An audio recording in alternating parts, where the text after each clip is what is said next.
Hi, everyone. So it's 4:05. So Karen, I think we should just go ahead and get started.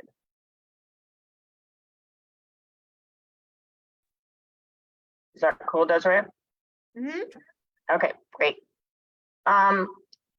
So welcome everybody to the November CAG meeting. I hope you all are doing well. And I will turn it over to Desiree. Thanks, Paula. Let me share my screen. I am at a different computer today, so please bear with me. Okay.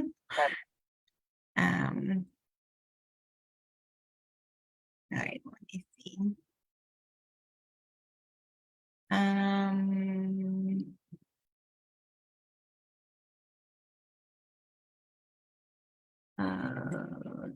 Okay.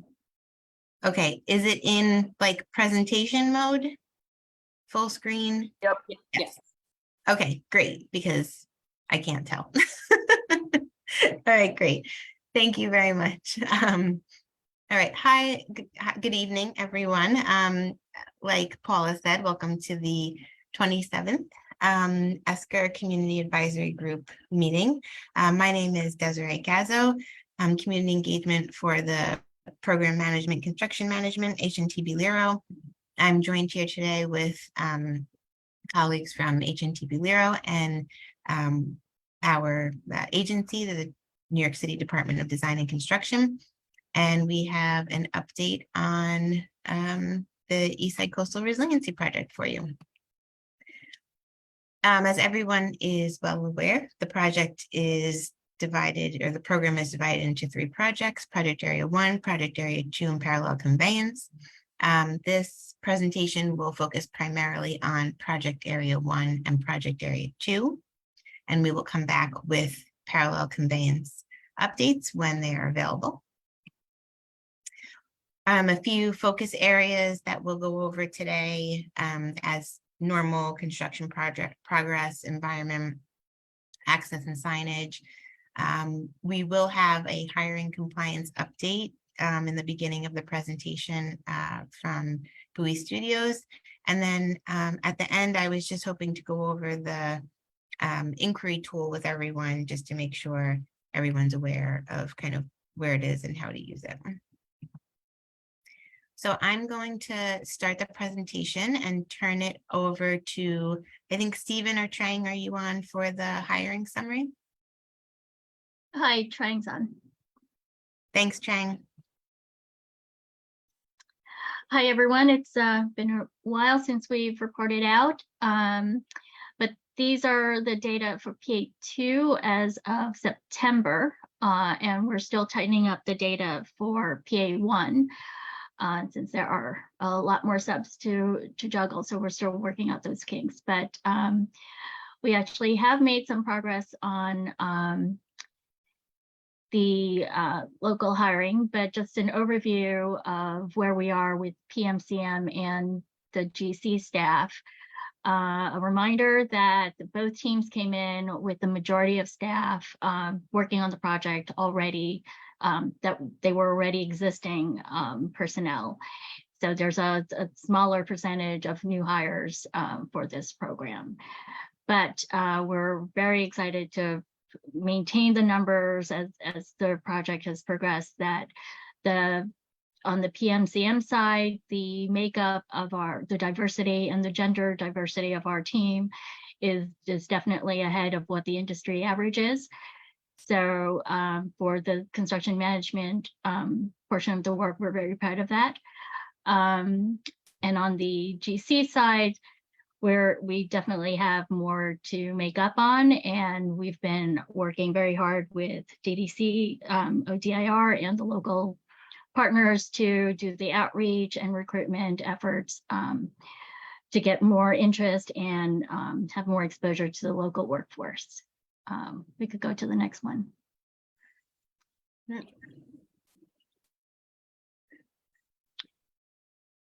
So just for your interest, again, the staff by residency again, these numbers are skewed because we don't have a lot of Manhattan new hires because the majority of the existing staff that we already had were already set. But we are very conscious of that. And in terms of the Section 3 new hires, we did make progress with a new hire on the GC side and also on the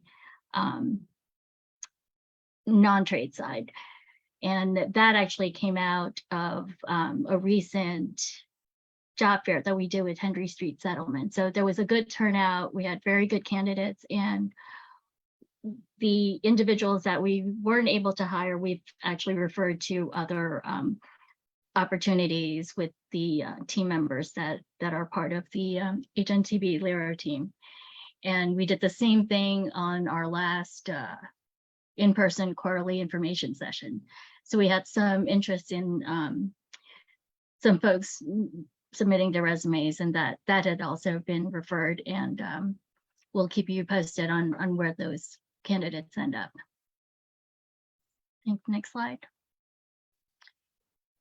In terms of meeting our MWBE goals, we're on track for the PMCM team to meet the goal, and according to the projections on the GC side, it looks like they will be exceeding their goal by over 2%.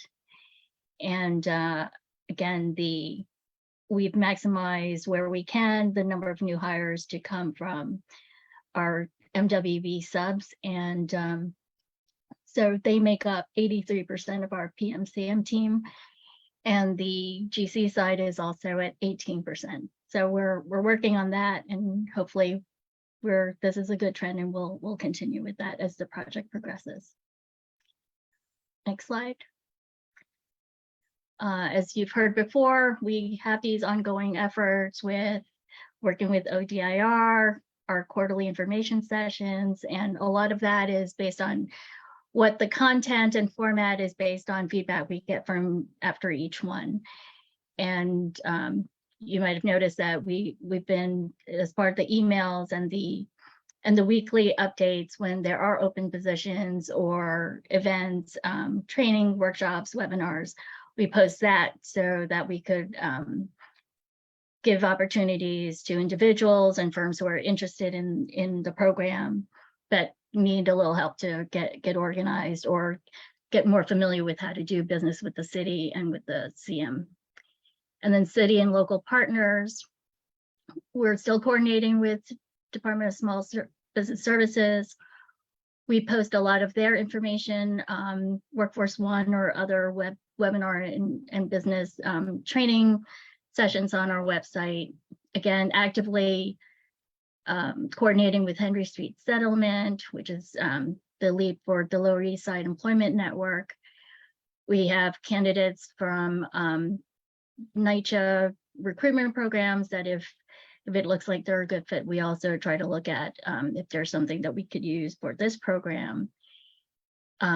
Your team, of course, and then DDC's ODIR also has a staff working on workforce development. So we're hoping to get more assistance and engagement with the unions so that there'll be increased participation on our future outreach programs.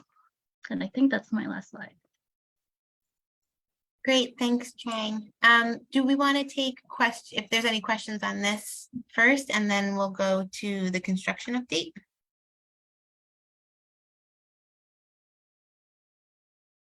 Any questions? Yeah, I do. Sorry, I can't figure out how to do it on my hand raise on this new computer I have. Can I ask? Yeah, sure. So I'm just curious, from the recent work outreach, workforce development, I want to say, what was it, maybe a month ago, 3 weeks ago?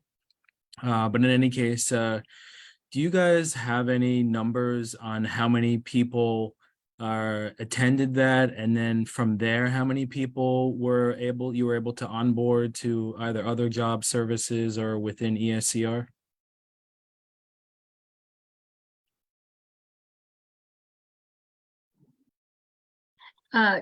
Hi, it's trying. So I don't have the number for the total attendees. I don't know, Desiree, if you have a ballpark figure.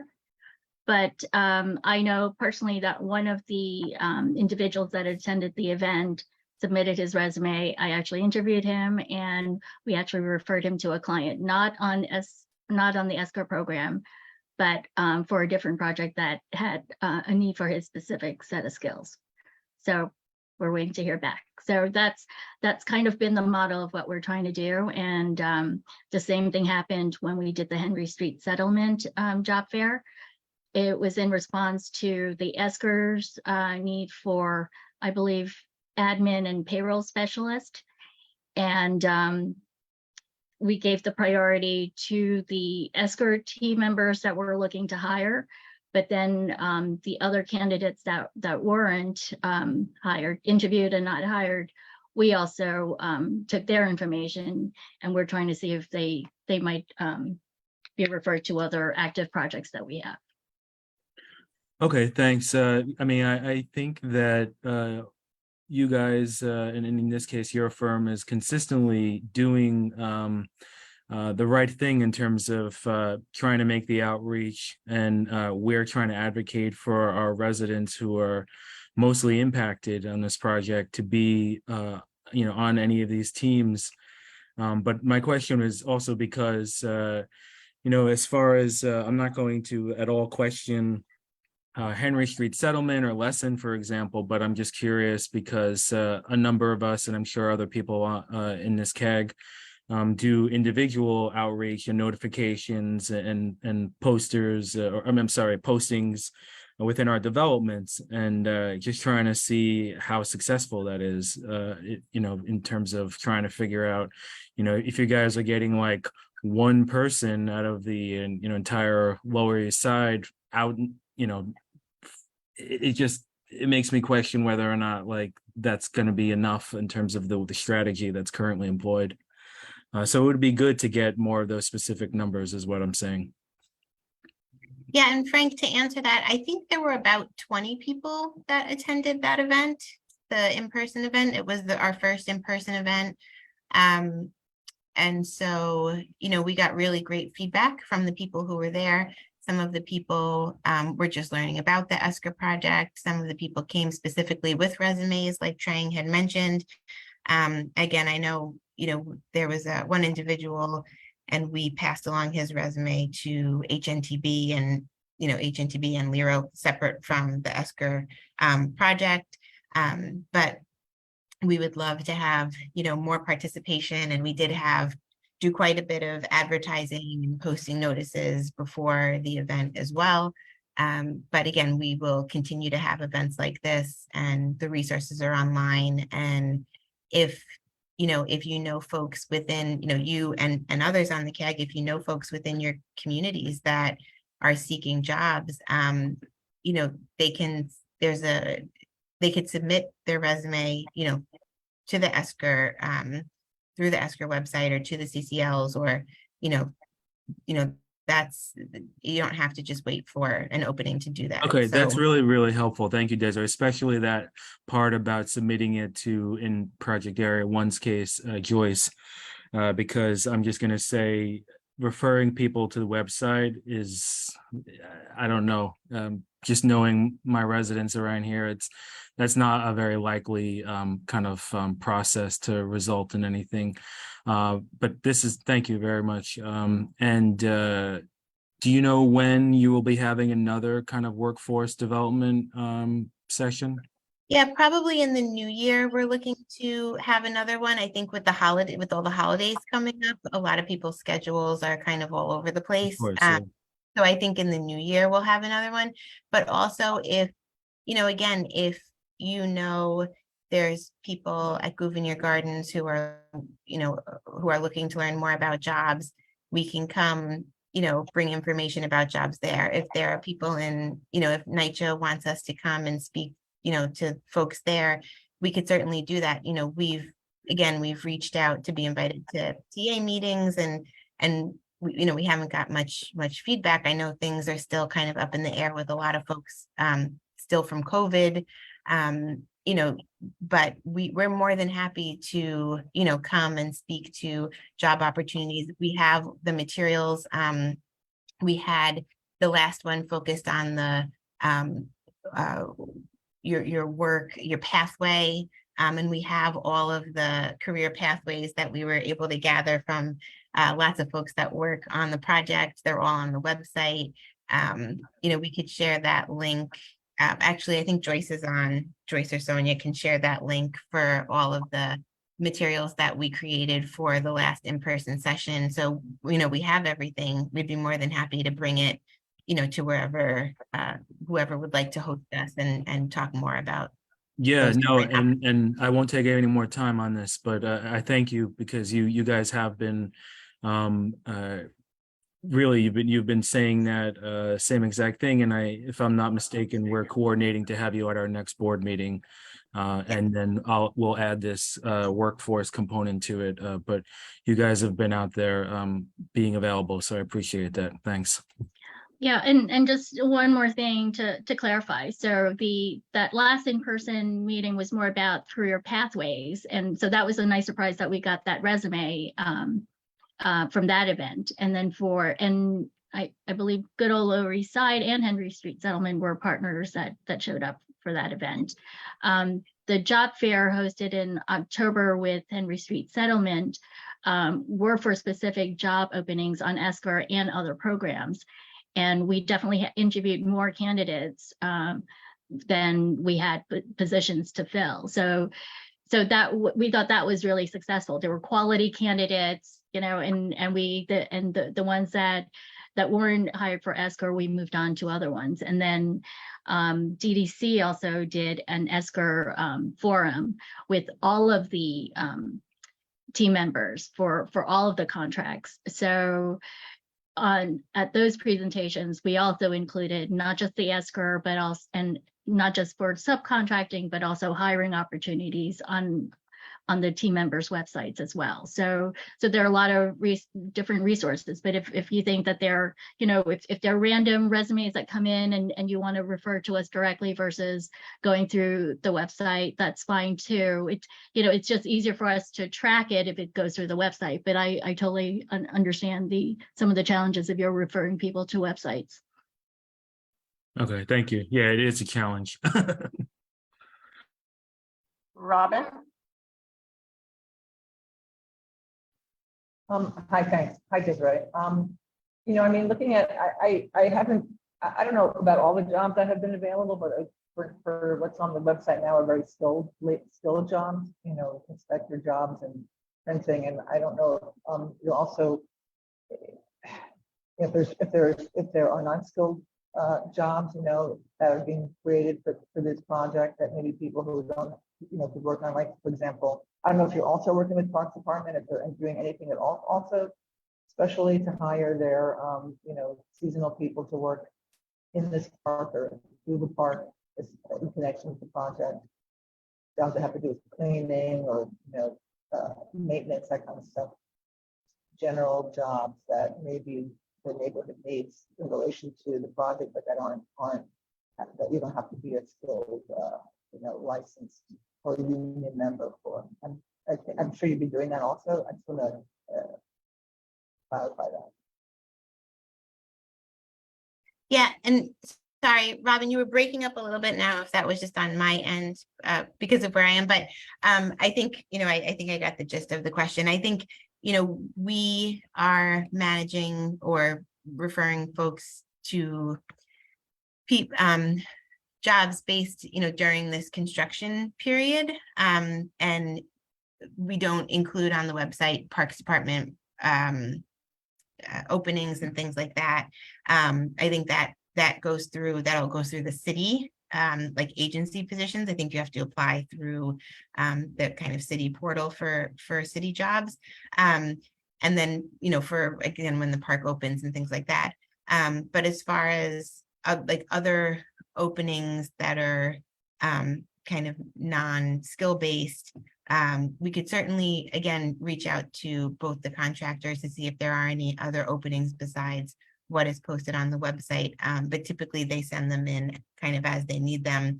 But again, that's not to say that if a resume comes in, you know, and it could be of use, that person won't be hired. So I would say, you know, if it might be, you know, relevant to anything that could be on this type of a project, to, or, you know, encourage folks to submit their resumes, because you never know. Wendy? Hi, I think it was this summer that you first reported PA2 numbers. It might have been spring even. And thank you for the update. But when will PA1 numbers be ready?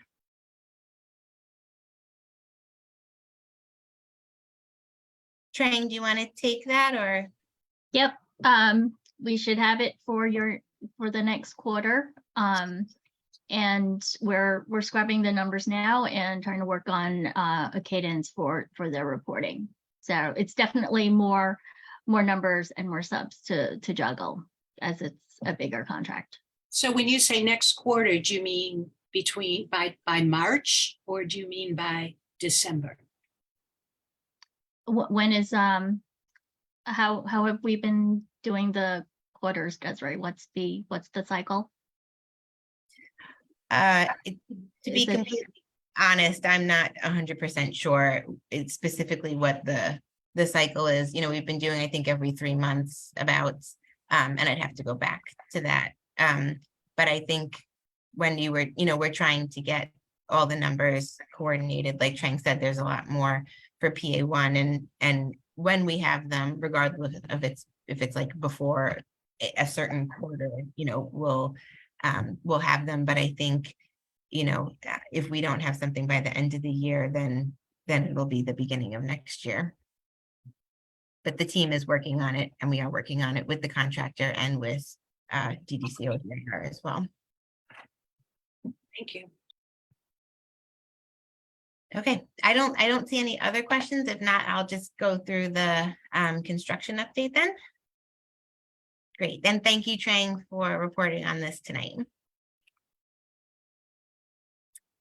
So the project area overview is very consistent to what it was the last time we spoke. There are a few little updates. The Greenway has opened north of East 20th Street, and the flood wall construction in Murphy Brothers, again, is in progress south of East 20th Street.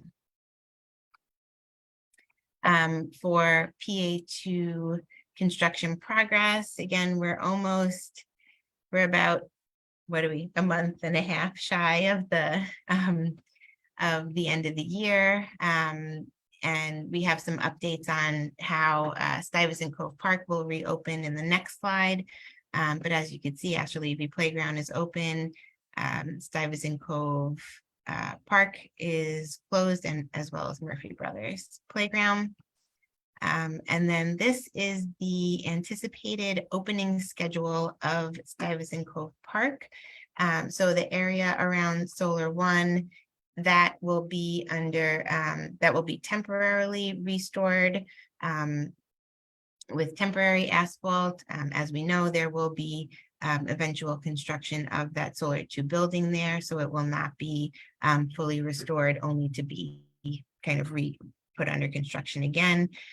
So the restoration will start up with what is this kind of area 2, which is in progress right now. The planting has been happening. Again, we're not doing full updates at the CAG meeting because we just had the CB3 meeting last week, and we gave full update on construction there, and there were photos. So if you hadn't seen the CB3 presentation, definitely please take a look at that. That's where the majority of the construction updates are. So this area 2 is scheduled to open around Thanksgiving. That's the first portion that will open, and there will be access from the Solar One, the gas station and the Solar One area into that area 2. And then there will be kind of a gate or a fence still as area 3 is getting finished up. And then area 3 is scheduled to open by the beginning of next year. And then area 4 is that's the part that's currently under construction, and that will take a little longer and open in 2024. Then the ferry terminal again will remain open at all times. So there is kind of a phased opening here as some of the site elements are still coming in, being delivered and then being installed. And we'll keep you updated if anything changes on this, but that is the current schedule. The Greenway access right now, again, that north of East 20th Street opened, and then the area between East 18th and East 20th is closed. The good news is that we had said probably around Thanksgiving, the access between PA1 and PA2, so kind of south of that East 18th Avenue C loop, would have to close.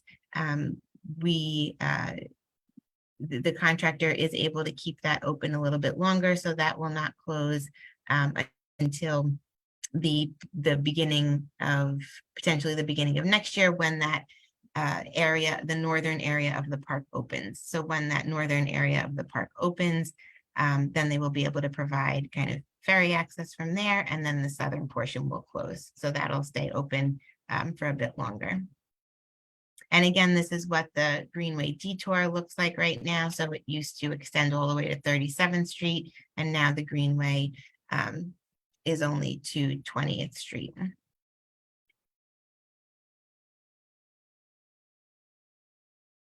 And then again, you know, in early 2023, then this portion between PA1 and PA2 will need to close. But again, access will remain to the ferry. For PA1 construction progress, this is approximately where we are now. I think I can move that line over just a little bit, but the schedule still remains as is.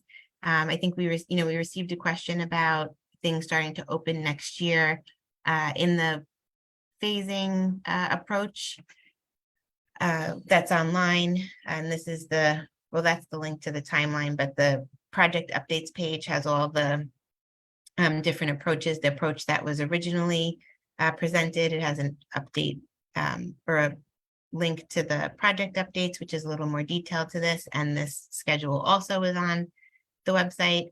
But in the phasing presentation from when the project first started, it had updates kind of by summer. So it went, you know, summer of 2022, summer of 23, summer of 24, summer of 25. The summer is, you know, quite a few months long. So even though, you know, it says that things will be open in the summer, you know, that could be the beginning of the summer, it could be the end of the summer. There is kind of a period of the summer in there, but right now the project is still on schedule for the southern portions of the park to open, to start opening next year. So again, we're here every month between here and CB3, so we will provide, you know, more updates as they happen, and we're in constant coordination with Paula and Tara and provide updates through emails as well. For PA1, the construction activities remain the same. Again, we gave a full construction update at CB3, but the soil stabilization activities and Esplanade dismantling along the waterfront are in progress, as well as the deep sewer activities. We had some great photos of the work that's happening out there, as well as some of the percentages complete of that work.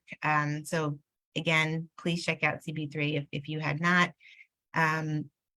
The work on the new Corliers Hook Bridge and Delancey Street Bridge, that will start kicking into gear. And then the flood wall construction will continue into 2023. The Con Ed work in the shared use path, again, that is scheduled to complete this year with portions, I believe, north of East 6th Street starting to reopen. There is some work around East 10th Street, some utility work, which has started and will continue as well.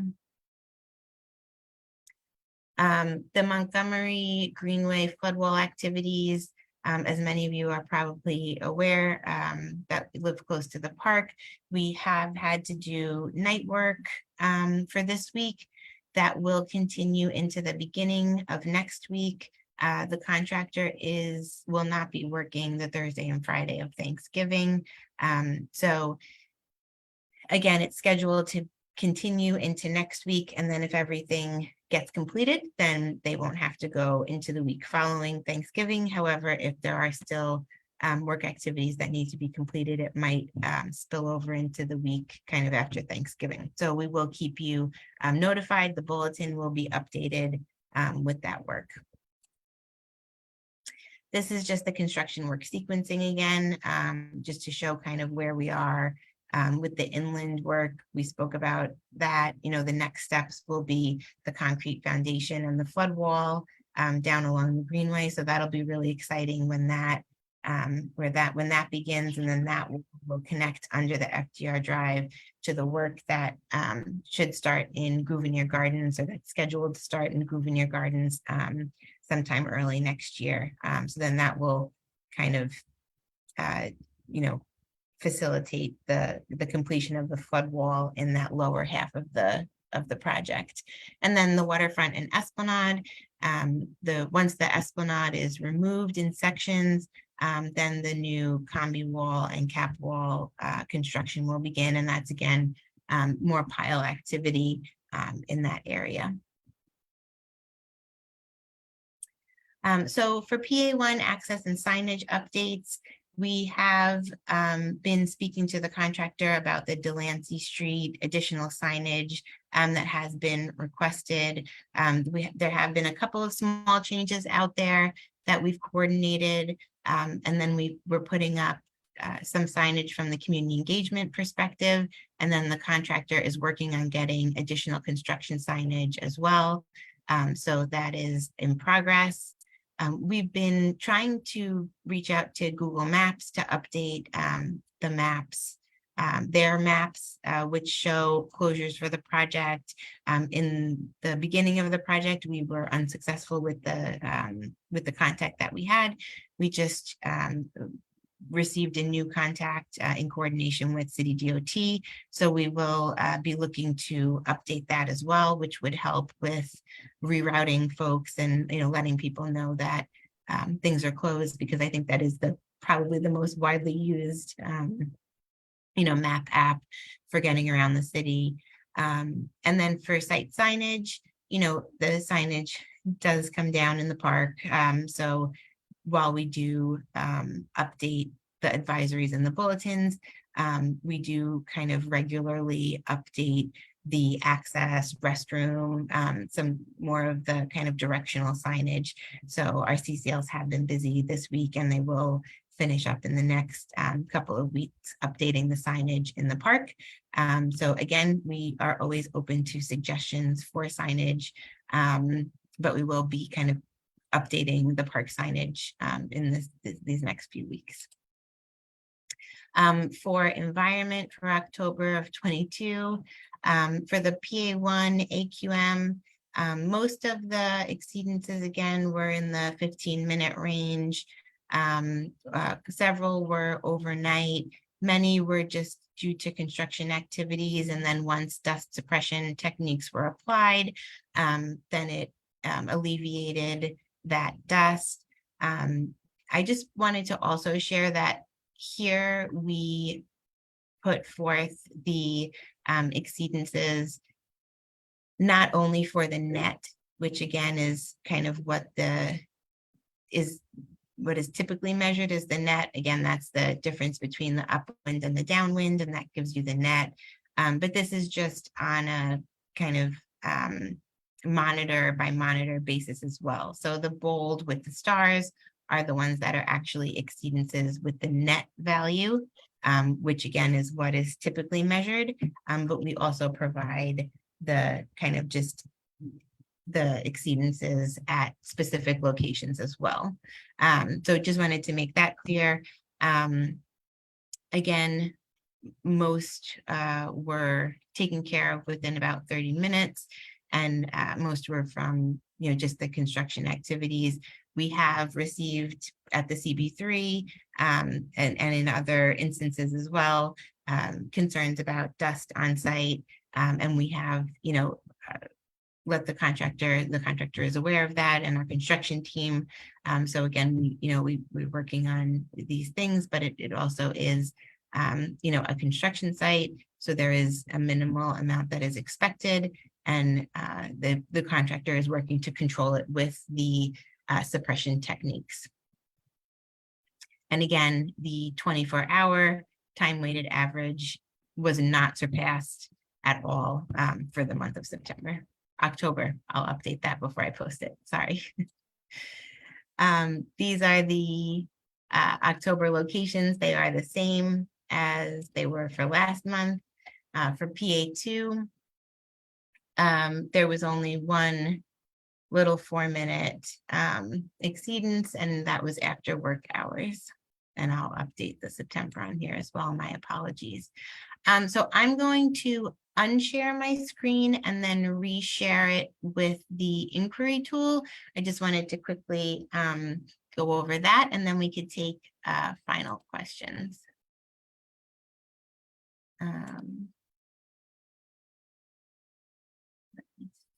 Okay. Frank, you have a question? Oh, yeah, I thought she was, Oh, okay.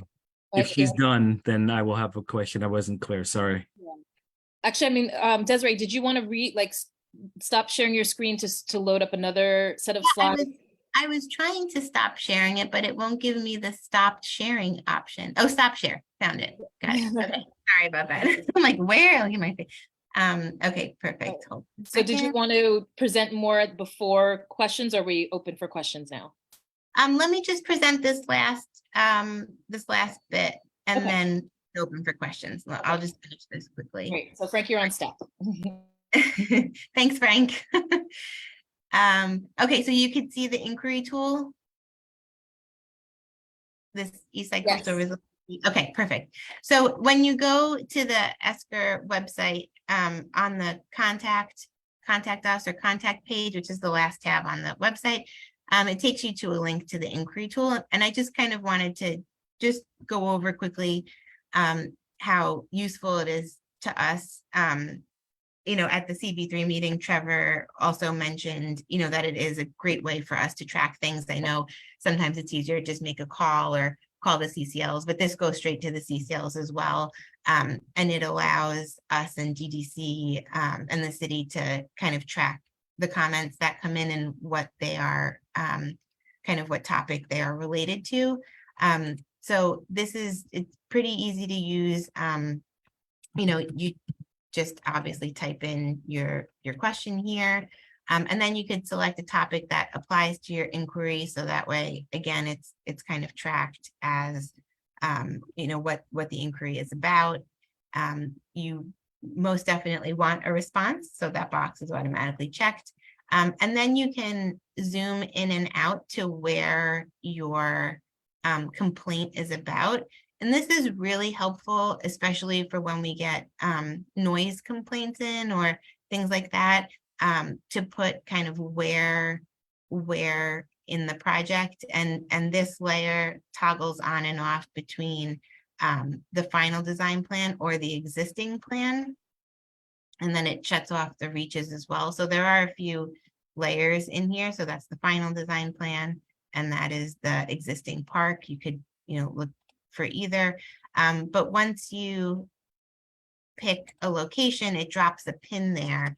And then we could see exactly where you're talking about. So that way, if someone says, oh, there was, we heard a lot of noise at 3 o'clock in the morning, and it was down, down here by like Montgomery, then it's really easier, to try and figure out, because it is such a large project, where that noise may have been coming from, if it was our project, if it was a different project, etc. You know, again, traffic, trucks, you know, so it is quite a bit easier for us to kind of work through some of the inquiries we receive when they are, you know, kind of geolocated on here. Again, we understand everyone does not want to use that, and that's fine. But for those, you know, who do have questions or inquiries, this is a really great way for us to use and to work together on, you know, kind of tracking the inquiries. And then, you know, this just as a little thing, and then you enter your name and email. And once you make one comment after this, it'll take you to a page where you can finish putting in your contact information. But once you make one inquiry, then the system recognizes you, and then you won't have to do that anymore. So it would just be this front page.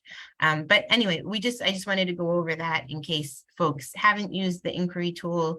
Again, it is helpful that it is, you know, kind of geolocated, so that we could see, you know, where exactly that inquiry is related to. So that's it. And we can take questions. And I could pull back up the presentation if we need it also. Frank? Yeah, thanks. Thank you, Desiree. Could you, for ease of reference, put that inquiry link in the chat box, because I hadn't seen that specificity, and that's going to be really helpful. I'm going to pass it around. But my questions are, we're well aware, and we do have notices posted in all our buildings about the overnight work.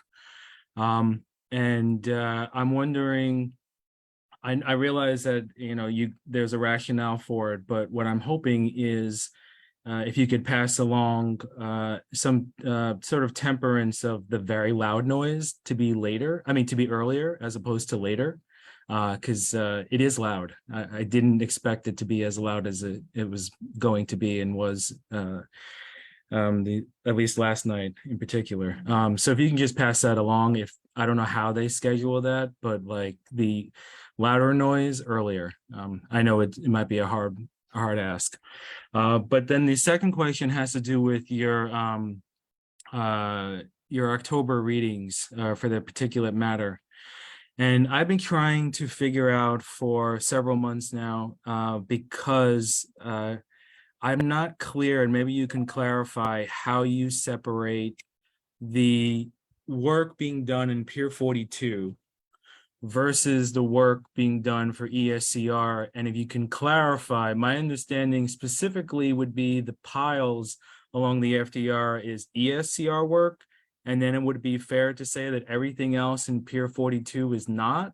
And we can just clarify on that, because I'm just concerned, and I've been concerned that some of the readings that are going a little bit past on the Montgomery entrance to the FDR, that area might actually be, you guys are getting readings from the work that's being done from Pier 42, and I'm trying to figure out how to understand the difference. So I hope that makes sense. Yeah, thanks, Frank. That does make sense. And I think you're absolutely correct about the Montgomery Street readings. Since many of our trucks are now using the slip ramps, much of the readings that are the fine particulates due to emissions are just from either backups on that FDR ramp, you know, getting onto the FDR, or again, other types of machinery or equipment for other projects that are kind of using the entrance area over there. So we can't, you know, with any, you know, even in PA2, the monitors are right on Avenue C, you know, they're right along kind of that Avenue C area. And you can't tell exactly, you know, when an alert happens, the contractors assess what is happening on site. And if there is, you know, again, on PA2, a lot, it was deliveries. And then you could tell when there's a delivery coming in, and you could tell that, you know, something is making a little bit more dust than normal, or you could tell when a construction activity is happening right near a monitor. And that's what that kind of second step is. with the alerts that the contractor can then assess what it is and then apply. So when it's at Montgomery Street entrance and there isn't, you know, if it's further down or if there's not any work that's happening that's causing dust, then, you know, then it is potentially, you know, a work of, you know, because a cause of something else, and that's why they assess the situation. But again, our trucks are primarily using the slip ramps and have not been, since the pile work is happening there, it's tight there now. So, but right, it's No, that's what I suspected, and I just wanted to hear it out loud because I feel like on so many different levels, when we reach out to you and your team, you guys are actually really responsive. But I'm just going to put it out there, and I realize it's not within your purview, but like the Pier 42 is a whole different beast. And I know that I've emailed you that we've had reports of trucks idling in the neighborhood, you know, around 3 or 4 a.m., just sitting there, waiting to go into the Pier 42 area, allegedly. And it just seems like the Pier 42 construction, they're getting to do whatever they want, because I also have ample documentation where they're working 5, 6 in the morning, sometimes making loud noises. So it's a little, and it's very hard for me to articulate to my residents in Gouverneur, you know, the difference. You know, they're not really seeing your agency versus how EDC is managing the project.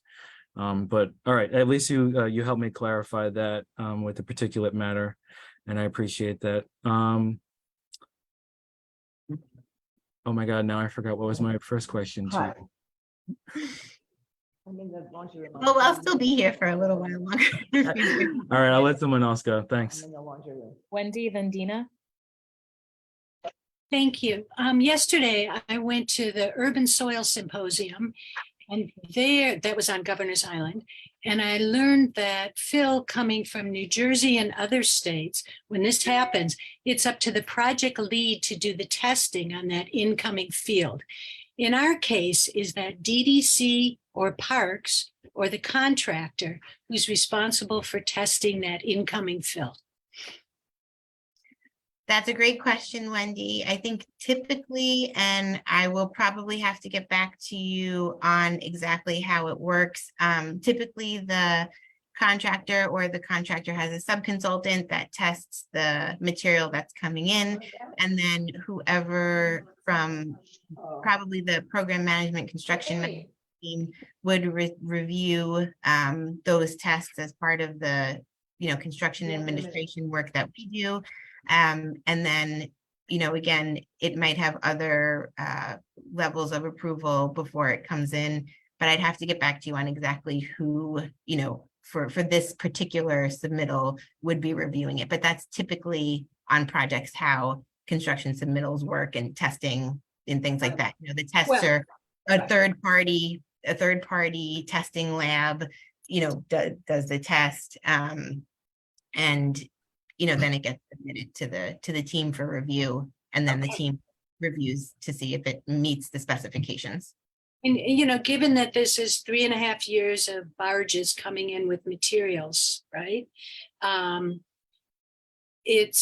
really wondering also, will this information be public about the content of that fill? That'll have to take back. Okay, because I think a lot of people would be very interested in that. And I have one other short question. I'm at the Houston ramp. They have now extended the ramp almost all the way to the construction gate at Stanton Street. So it's even longer and narrower. And I've seen a number of, you know, near crashes between bicyclers and walkers, people coming with dogs and things.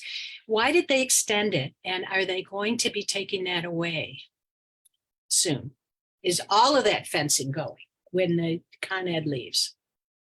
So because the slip ramp is right there at just north of Houston Street, they need to be able to control the pedestrians coming down the ramp for when vehicles come in and out of the construction gate. So if there's a lot of room, which it was in the beginning, to have kind of pedestrians in that area, it's harder to control than with a shorter opening down at the end. So I believe that's why they ended up elongating the ramp so that they have, it's like a safety control for when the trucks have to drive in and out of the slip ramp there at the end. So that will, I believe that will stay, you know, for a while longer. And then the part that will open, again, like you said, or like I spoke to earlier, would be the northern part of the SUP once Con Ed is done there. So if Con Ed is done, will they be able to open all the way down to 6th Street, for example? Because they can still get in the slip ramp there. So there's a slip ramp in and a slip ramp out, and I believe they're going to keep the part kind of from Houston to 6th closed because that's kind of where the slip ramp is, and then open north of 6th. But that's still being evaluated right now, what exactly they can do. And then as soon as, you know, we get the feedback back, we will kind of discuss that further here. But it's basically a safety concern is why they would keep it closed, you know, longer. Okay, and my last question is about monitor number 11, which you showed, you know, on it's the one that's closest to that fence right at the water's edge. And there's, you know, a lot of augers and cranes right there. And there's a monitor right there. And, you know, you didn't include any exceedances from that one, which is good because that's awfully close to pedestrians. It's just a couple feet from, you know, the action there. So I'm really glad there's a monitor there. And that's it. Thank you. Thank you. Nina?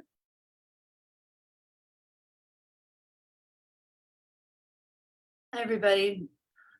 Yeah, regarding this plan to open the north, I don't know, third of Stuyvesant Cove Park, it's probably actually less than a third. Next week, we had a task force meeting with the construction manager and DDC on Tuesday, and that was the first time it was really explained to us fully that there was not going to be any access out of the park except at 23rd Street. And we really strongly feel that this creates a huge public safety and quality of life hazard. And we have asked EDC to work with us to keep the park closed until the access at 20th Street can be restored, because with the wall there and a brand new park and no egress except that one point, it's just a total recipe for disaster. And we don't have the staff to manage it. No one has offered to give us extra staff to help manage it. And the fact that we found out about it just, you know, a week and a half before you were planning to do it is really makes our job so much more difficult. And it makes the tiny staff that I have so stressed out to think about how we're going to manage a situation like that, where, you know, when the park was turned into a cul-de-sac in the first phase of construction, we had people living in the shelters. We had people using intravenous drugs and leaving their drug paraphernalia all over the park. We had people using it as an open air toilet. And it was one thing, it was difficult to manage and it was extremely stressful under those conditions, but at least we knew that that part of the park was about to get demolished and it wasn't as big of an issue. Now the park is brand new. It's also going to be, I mean, all of that brand new white concrete enclosed and relatively private. We feel it's going to be a tremendous graffiti magnet. I mean, just for so many reasons. I know, Desiree, like you don't have any control over this, and we're trying to have EDC bump it up as high as we can in city government, but please don't do this to us. It's such a bad idea. And the park that's going to end up being delivered to the public, yeah, it's going to be in bad shape immediately if this plan goes through. And I just want everyone to be aware of that. Hi, thanks for pointing that out, Ophelia Rivas, DDC. So we are aware of the situation. We understand Solar One's position. And so we're going to reach out to EDC and Solar One offline. But for now, we're going to stick with the scheduled opening, but we're going to reach out to you and Solar One and EDC to see if something could be changed. But we get it. And in terms of graffiti, the wall has been graffitied before and it has been removed. So that's the inevitable. And the city does remove graffiti throughout other buildings. So that's neither here nor there. But in terms of the opening of the Solar One area, we can have a conversation offline, but we are aware of the meetings. Our group does meet with you and check in with Solar One and EDC to provide an update. So we need to get back to you on this one to see the final verdict. We've also been asking to find out exactly what products are being used to remove that graffiti, because we have been operating the park as a food forest and we really need to know what is going into that soil. So please provide us with that information. Thank you. Sure, we can follow up with that. Sandra. I just wanted to note that Solar One did contact the community board, and we fully support their position. We understand their point that it's not a good idea to open it yet, and we've been without the park this long. We really want to support them in whatever they think is right. So we have discussed it at the community board, and we are supportive.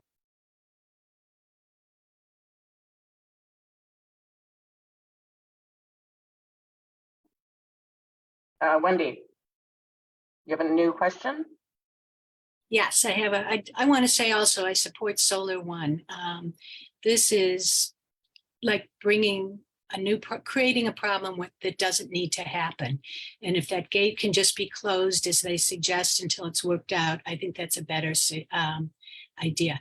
I also, and I'm going to put it in the chat right now, I just made a bit.ly to this inquiry tool. So you can just tell people bit.ly ESCR inquiry instead of that long URL. And it's much easier to put it on a poster. I'm happy to make a QR code to it right now if people want one. But it's optional. It just goes the same place. It's just easier to promote it. And I think we have a QR code for it, so we could share that also. Thank you. Anyone else with question?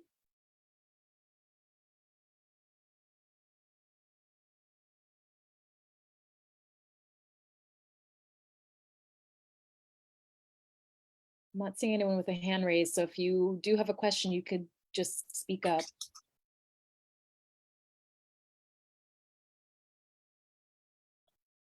All right. So at this point, we'll just move ahead to the CAG portion after we'll just take like a 2-minute break. Thank you for all the city agency reps for being here. Thank you. Thank you. Thanks. And have a happy Thanksgiving. Well, Thanksgiving. I think most people celebrate, but have a happy Thanksgiving. All right. CAG, we'll start up at 5:05.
Hi, everyone. Excuse me. So let's go ahead and get started with this CAG only conversation. Tara and I do not have a big agenda, so as always, we can open it up to y'all to bring anything up that is occurring to you now, or that maybe you didn't want to bring up when the city agencies were in the room. But I do want to give you a preview of what we'd like to talk about in December, which we hinted at the last meeting in November. But we think it would be a good time to revisit some of the commitments that the city made. You might recall that a lot of the commitments have to do with creating temporary amenities and nearby park space, to kind of make up for the lack of accessible park space during construction. So, given the fact, winter's just starting, but spring is returning in a few months. And so when when the weather gets warmer, these temporary amenities are really important. So we wanted to get a sense from you all about where these different commitments, stand, what their progress report is.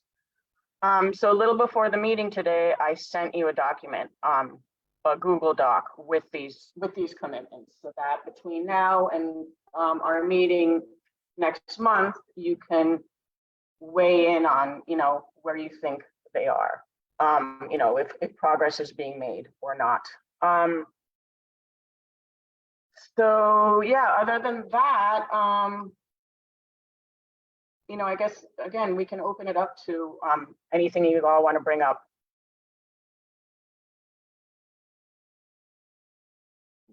Either regarding what you heard today or anything else.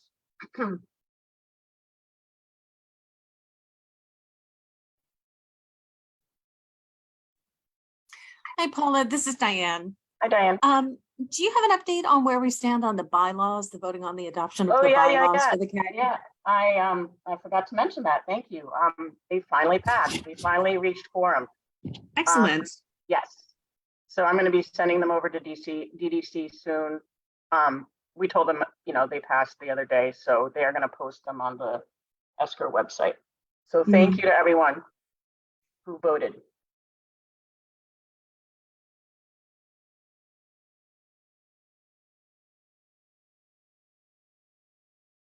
You guys are extra quiet tonight. Sorry, I just interrupted someone. I think it would be nice on the presentations to always have that sheet that always gives the timeline.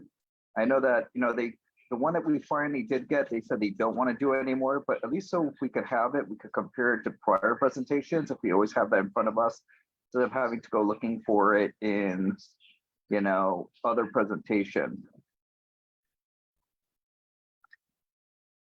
Okay, we can bring that up with DDC. Thank you. Mm-hmm.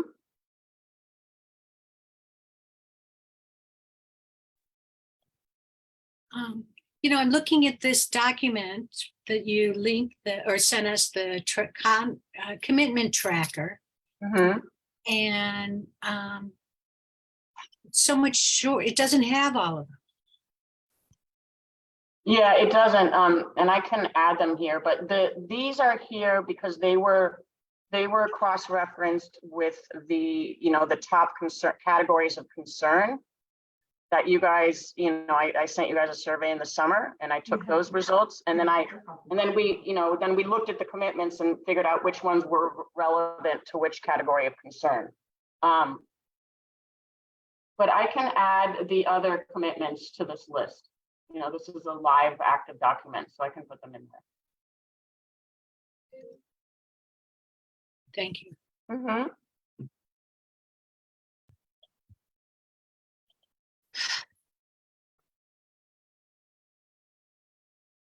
Anyone else? Yeah, Paula. Robin. Yeah. It would be great to hear from not just Desiree, but the community coordinators, or I don't know what you call them, what their titles are. Liaisons? Yes. Community construction liaisons?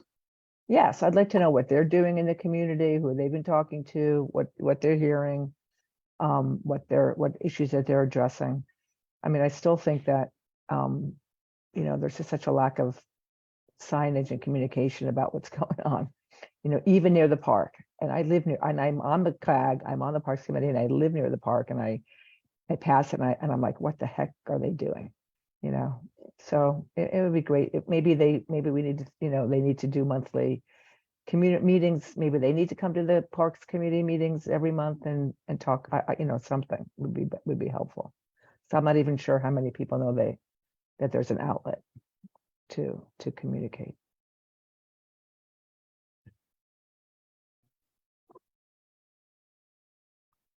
Yeah, we can ask DDC about that.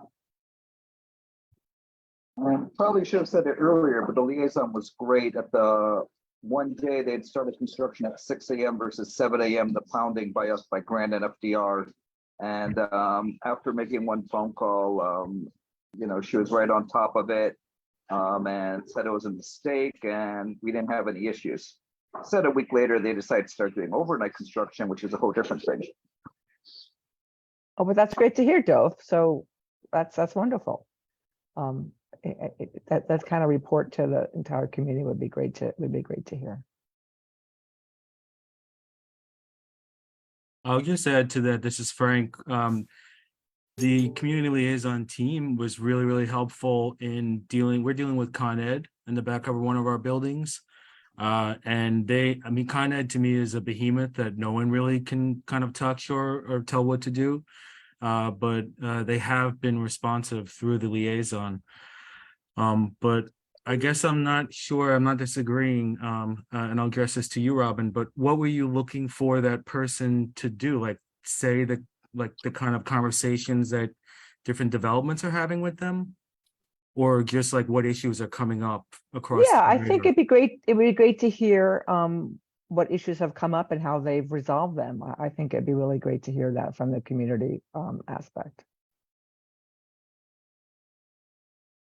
A report, just like Desiree's reporting on the construction. If that's, I think that's important. Just if they're our community liaisons, and they're on the ground working with the community, that's wonderful. But they're only visible to those people that they're actually in contact with. So it'd just be nice to hear from them.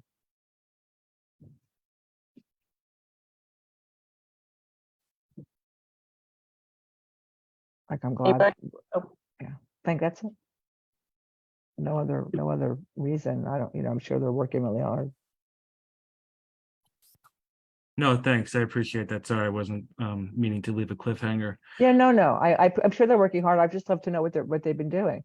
Yeah, I'm trying to think of, because I'm not again, not disagreeing, but I'm thinking like sometimes I'm thinking there are like conversations that are more germane to the development, and sometimes I'm just trying to think if that's something that needs to always be shared wide with everyone. But I think they can give a general update and regardless. Yeah, I think that's what Desiree tries to encompass with that, what we've heard, of things that like are really starting to surface up that they've gathered from the CCLs, that they try to address it on a larger scale, with the presentations at parks and through the CAG. But we can make sure and we can clarify that, that's in fact that it's coming down from the CC, or coming up rather from the CCLs. If we're sort of like a sounding board, like if we're a board of directors or whatever, or a committee that people are presenting to, it's just another layer. That's all. It's to hear from them. It would be nice to have more contact with them from this committee, because I haven't personally had to deal with them as of yet.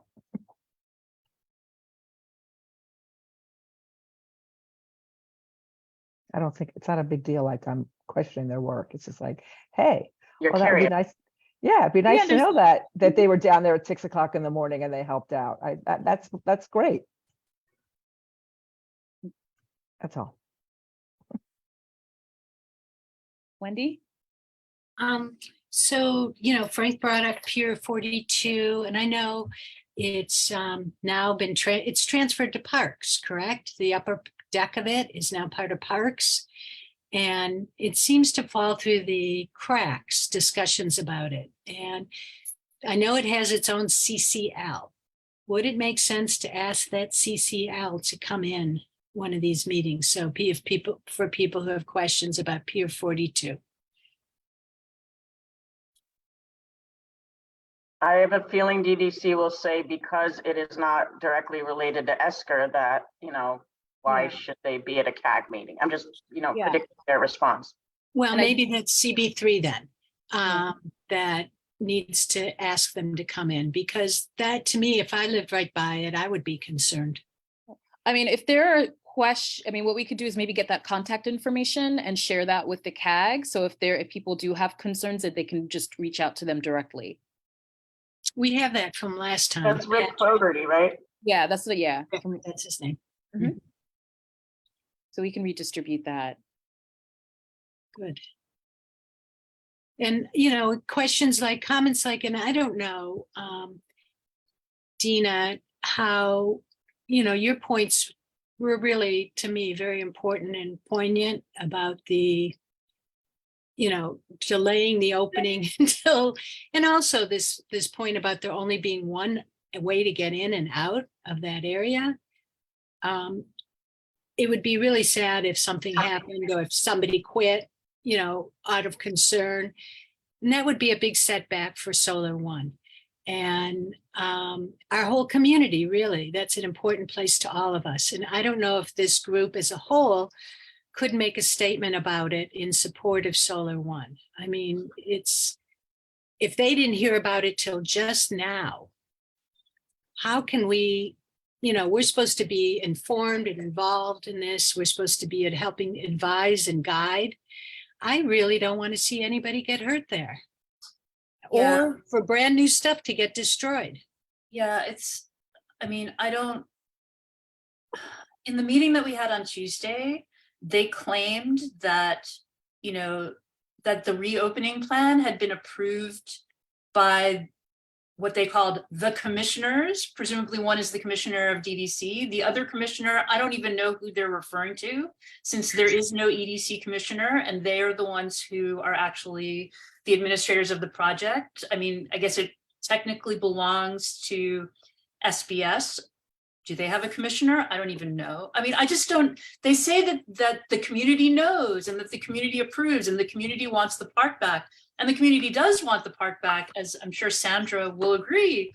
But my goodness, like, I've seen every presentation, I see at least two presentations a month. The one that they do for CB6, the one that they do here. So does Sandy. So do a lot of other people. And they never mention these things until the very last minute. And don't seem to have any concern for the strain that this is putting on us after, already going through the trauma of having the entire park destroyed. It's really disheartening. And that it doesn't occur to anybody on those teams that, there were just 3 women were just attacked in Hudson River Park. It's not, it's not imaginary that something could go horribly wrong in an enclosed space that's brand new, where we don't actually get to enforce, park rules. There's no closing time for the park. It's really difficult now with the wall there for the police to monitor activity inside the park. I mean, EDC is being supportive and helpful, and ultimately, DDC doesn't care what we think or how difficult it is for us. So we're really relying on EDC to help. And as everyone here knows from, their own experiences with EDC is not necessarily the most functional entity in city government either. It's just, thank God for Community Board 6 and for Council Member Powers, because, they've been so utterly supportive of everything that we need. And hopefully that'll be enough to convince people that this is a terrible idea. And, the need for open park space in the dead of winter is not as nearly as important as maintaining a safe and usable public space and being able to open a park that's actually, that lives up to the community's expectations after people have been so patient with all the craziness that has gone on for the past 2 years. So I think, let me see what, I have a meeting with EDC tomorrow with the asset management group. Hopefully they're going to have some news for us about, some kind of progress that's been made on this. And maybe after that, I will email Tara and Paula to let her know if they think that, yeah, a letter of support from the CAG would be helpful, then I would really appreciate any, support and help. Because yeah, it's next week that they're planning to do this. It's totally freaking me out. So yeah, it's crazy. It's truly crazy. Well, yeah, good luck with that meeting tomorrow, Dina, and definitely reach out. Thank you.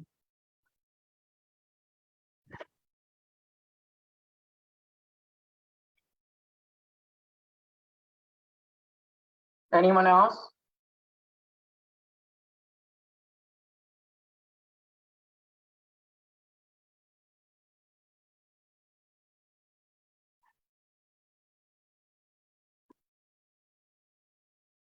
Going once, going twice.